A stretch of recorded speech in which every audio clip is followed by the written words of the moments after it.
Hello dear students. Subscribe the channel and touch the bell icon for notifications. Today, we shall start the next part of the lesson, shown in the title of this video. Before watching this video, please read your lesson from your textbook. Okay, now, let's start. अब हम beautifully एक summary देख लेते हैं इस chapter की। Summary में हमने कुछ पार्ट्स में डिविजन्स कर लिए हैं, ठीक है। जैसे स्टोरी में होता है ना, धीरे धीरे की बिगनिंग हुई, फिर वो उड़ नहीं पाया सीगल, फिर इसके पेरेंट्स इसे इग्नोर करने लगे। तो ये सारी चीजें जो है हम धीरे धीरे इन पार्ट्स देखेंगे ताकि आपको एक ब्रीफ समरी मिल जाए, ठीक है। All right. His first flight by Liam O'Flaherty is a true parable about overcoming fears in life. क्या है भाई ये स्टोरी? लिखी गई है लियाम ओफ्लेहर्टी के द्वारा, और ये स्टोरी जो है एक ट्रू पैराबल है, यानी कि एक मॉरल मैसेज के साथ लिखी गई है ये स्टोरी। और ये स्टोरी का मॉरल मैसेज क्या है? ओवरकमिंग फियर्स, यानी हमेशा अपने डर पे काबू पाना चाहिए। उसे किस तरीके से आपको काबू पाना है, वो एक मॉरल मैसेज है आपका इस स्टोरी में। Every journey of 1000 miles begin with but a single step.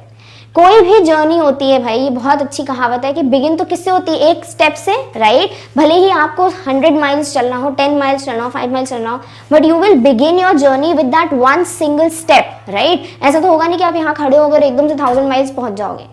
धीरे धीरे वो जो एक एक स्टेप है ना, उसी से आप अपनी जर्नी स्टार्ट करते हो। सेम वे में अगर आपको किसी चीज़ का डर है तो एक स्टेप लेने की कोशिश करो कि नहीं यार, I would try to conquer my fear, and ultimately क्या पता आप एंजॉय करने लगो वो स्टेप्स लेना, और फिर फाइनली वो फियर जो है हमेशा के लिए चला जाए आपके लाइफ से। Clear? But that single step is the most difficult one two make. भाई होती तो ये एक स्टेप है जर्नी की बिगनिंग की, बट सबसे डिफिकल्ट स्टेप भी यही होती है, right. To try to start the journey, वो एक मोटिवेशन होना कि नहीं यार कोशिश करते हैं, वो एक स्टेप रखना ही तो सबसे ज्यादा बोल सकते हो डिफिकल्ट होता है, but it is the most important thing. Conquer the fear and venture forth and we realise that we were born with wings. और जैसे ही आप अपना फियर कॉन्कर कर पाते हो, डर पे काबू पा पाते हो, कहीं ना कहीं आपको रियलाइजेशन होता है कि भाई हम सब विंग्स के साथ पैदा हुए हैं, हम सब उड़ने के लिए पैदा।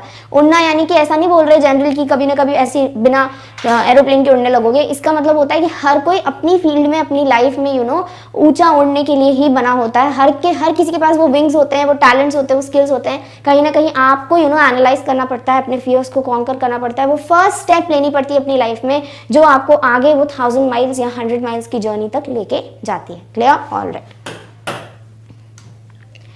तो फर्स्ट हमारा स्टोरी का पार्ट हम डिवाइड कर सकते हैं, the young seagull called to fly. ठीक है, कि उसको उड़ने के लिए उसकी फैमिली जैसे उड़ रही होती है तो उसको भी एक तरीके से बोला गया कि भाई आ जाओ, उड़ते हैं। So the young seagull was alone on his ledge. His two brothers and his sister had already flown away. When he wanted to fly, he could not do so. Right? पूरी स्टोरी की summary चल रही है कि वो अकेला था लेज पे, और उसके जो भाई बहन हैं, पेरेंट्स हैं, वो ऑलरेडी जा चुके थे, बट वो खुद उड़ नहीं पा रहा था। He was very much afraid of flying. क्यों? क्योंकि वो फ्लाइंग से बहुत ज्यादा डरता था। Therefore, he failed to gather up the courage to fly. इसीलिए वो कोशिश नहीं कर पा रहा था, he was not able to muster up और gather up the courage, वो हिम्मत नहीं जुटा पा रहा था कि मैं उड़ूं। He was really very sad, और वो बहुत ज्यादा दुखी था। His father and mother came near him. They called him to fly. They even rebuked him. They threatened that if he did not fly, he would die of hunger there, but he could not even move. उसके parents आए, उन्होंने हर कोशिश की, उसको चिल्लाया, उसको समझाया, उसको धमकी दी कि भाई खाना नहीं मिलेगा, थ्रेटन किया, बट हर एक चीज जो है ना, इट वेंट इन वेन, कोई मतलब नहीं हुआ। क्यों? क्योंकि वो इतना डरा हुआ था कि ये सारी चीजें भी उसको कुछ भी फर्क नहीं पड़ा था कि भाई मुझे खाने को नहीं मिलेगा। उससे डर नहीं था, उसको ये था कि मैं उड़ूंगा तो भी कुछ हो ना जाए, मैं उड़ ही नहीं पाऊंगा। Clear? All right. The young seagull can't fly. अब देखते हैं आगे क्या होता है। So that was 24 hours ago. Since then no one had come near him. तो ये सब कुछ तो भाई 24 घंटे पहले हुआ था, तब से लेके अभी तक उसके पास कोई भी नहीं आया। He had watched his parents, brothers and sisters flying. और वो अपनी पूरी फैमिली को देख पा रहा था कि वो फ्लाई कर रहे हैं, ठीक है। His parents had been perfecting his brothers and sister how to dive for fish on their own. और उसके पेरेंट्स जो हैं वो अपनी से बच्चों को, जो ब्रदर्स हैं इसके और जो उसकी सिस्टर है, उनको ट्रेन कर रहे थे किस तरीके से आपको उड़ना है, डाइव करना है और फिश को पकड़ना है। They called him to fly but he could not heat increase. और क्या हुआ, उनको उसने बुलाया, फैमिली ने जो है इसको बुलाया कि आ जाओ भाई, we will train you also, fly करते हैं। बट कहीं ना कहीं वो नहीं कर पा रहा था। और स्लोली और स्टेडली क्या हुआ, सन वॉज असेंडिंग, हीट बहुत ज्यादा बढ़ रही थी, गर्मी बढ़ रही थी।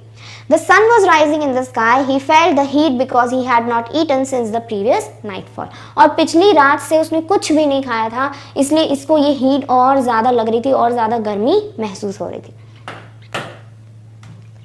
Mother reaches near him with food. Next क्या होता है भाई स्टोरी में, The seagull closed his eyes standing on one leg. अब इतना सब कुछ हो जाता है, इसकी फैमिली वापस आती है तो ये कोशिश करता है कि भाई मैं प्रिटेंड करता हूँ कि जैसे मैं सो रहा हूँ, तो ये एक पैर पे खड़ा हो जाता है और एक आंख बंद कर लेता है। He had the other leg hidden under his wing.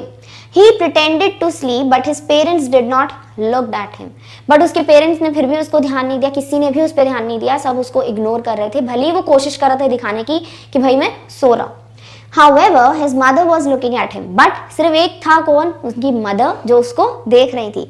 He saw her tear at a piece of fish at her feet. He gave out a sound to get it. और सीगल ने क्या देखा कि उसकी मम्मा जो है वो एक फिश को कोशिश कर रही हैं टीयर करने की और खाने की। और ये चीज देखकर, क्योंकि सीगल बहुत ज्यादा भूखा था भाई पूरे दिन से, तो उसने आवाज लगाई, स्क्रीम किया कि भाई मुझे भी ये फिश खाने को चाहिए। His mother replied in a sound and looked at him. और उसकी मम्मा ने क्या किया था भाई, उसको इस तरीके से स्क्रीम किया और उसको देखा जैसे कि तुम गलत हो, स्टूपिड हो, मुझे कुछ ध्यान नहीं देना तुम पर, right. His mother picked a piece of the fish. She flew across to him with it. He leaned out, tapping the rock with his feet. और फिर एकदम से क्या हुआ, पता नहीं क्या हुआ, उसकी मम्मा ने सोचा कि वो फिश लेकर एकदम से उसकी तरफ उड़ते हुए आई और ये खुश हो गया और ये एकदम से लीन करने लगा, कि अब मिलेगी मुझे, अब मिलेगी फिश, तो वो खुश हो गया, तो he was leaning downwards. His mother flew across, trying to get nearer to him. The sight of food made him mad, as he was very hungry, but he could not get it. और उसकी मम्मा जो है उसके जैसे ही पास आती जा रही थी खाना लेकर वो इतना ज़्यादा हंगर की वजह से ही वॉज मैडन्ड, वो इतना ज़्यादा पागल हो चुका था क्योंकि उसको बहुत भूख लग रही थी, कुड नॉट कंट्रोल हिमसेल्फ। और कहीं ना कहीं वो बस झपट्टा मारने वाला था, he was about to dive on the fish कि अब मुझे ये फिश मिलेगी और मैं इसको खाऊंगा, बट उसको वो खाना नहीं मिलता है। ऐसा क्यों? Dives for food. The seagull waited a moment in surprise. और एकदम से उसकी मम्मा जो है वो रुक जाती है। She halts for a moment. Fish उनके पास है, विंग्स बिल्कुल स्टेशनरी है, अभी कुछ नहीं हो रहा। और उसका ये जो सीगल है वो ये सब देखकर बहुत सरप्राइज हो जाता है कि मम्मा मेरी तरफ ही खाना ला रही थी और एकदम से मेरे से दूर क्यों रुक गई है, right. He wondered why his mother did not come nearer. और वो यही सोच रहा था कि उसकी मम्मा उसके पास खाना लेकर आ क्यों नहीं रही। He was so mad with hunger that he dived at the fish. But वो इतना ज़्यादा हंग्री था कि उसने एकदम से उस फिश पे झपट्टा मारा। He fell outwards with a scream and downwards into space. और वो एकदम से जैसे ही फिश पकड़ने वाला था, एकदम से वो जो है स्पेस के बाहर गिर गया और उसकी एकदम से स्क्रीम निकल गई क्योंकि उसको डर था इस चीज़ का, right.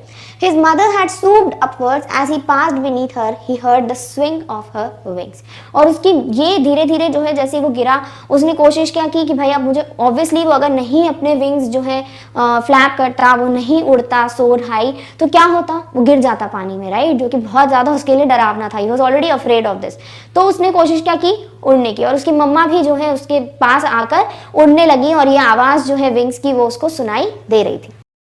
Dear students, this brings to the end of this part of the video.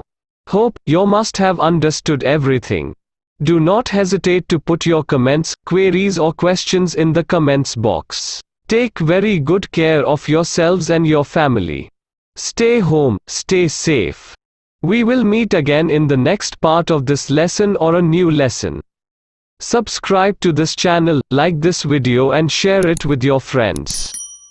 Don't forget to touch the bell icon for notifications of new videos. Till then, it's goodbye from Bram School.